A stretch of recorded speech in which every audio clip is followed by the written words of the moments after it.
This video is of a collection of self-winding clock company clocks. These clocks are in my basement. I try to keep most of them running at all times. This is going to be a 360-degree look in a small room.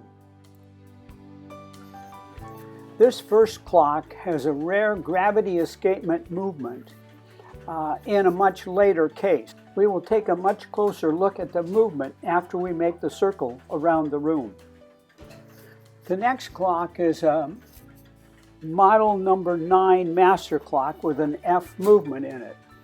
This clock was owned by Western Union and was used to synchronize subsidiary clocks.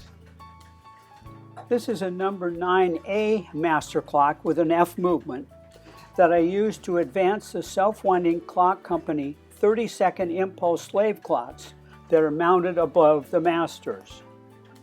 This is a model number 41 master clock that I use to synchronize my hourly reset self-winding clocks. Now panning farther, in a lucite case is a time telegraph master clock movement. And next to it are models number 32 and 8 clocks with rotary movements. When I have clocks that I'm not running, I set them at 10:10.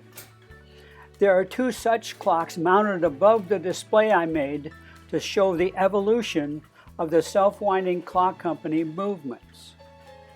Next, but not real visible, are an early schoolhouse clock and a Deco custom clock made by self-winding clock company that both have rotary movements.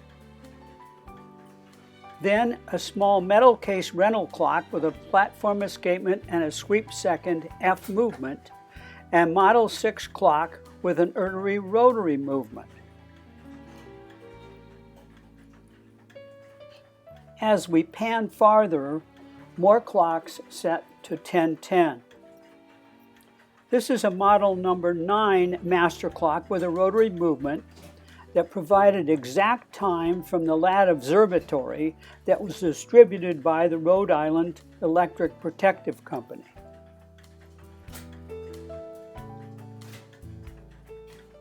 And finally, we're going to swing around to a very elegant model number 9 with a 15-inch dial.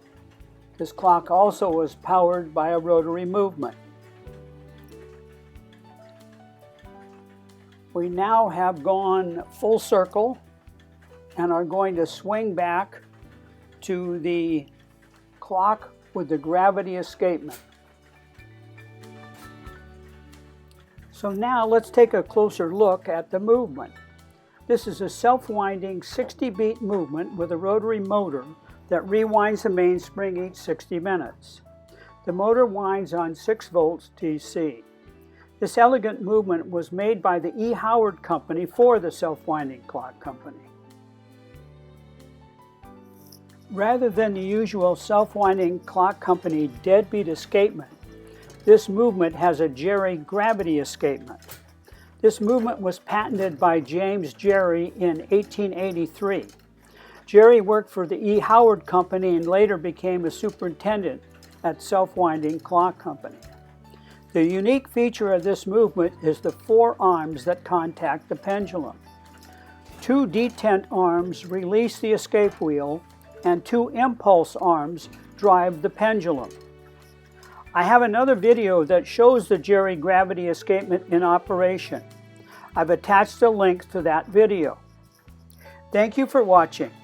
If this video was helpful, please give it a thumbs up. And if you'd like to be notified of new videos, please subscribe and activate the bell.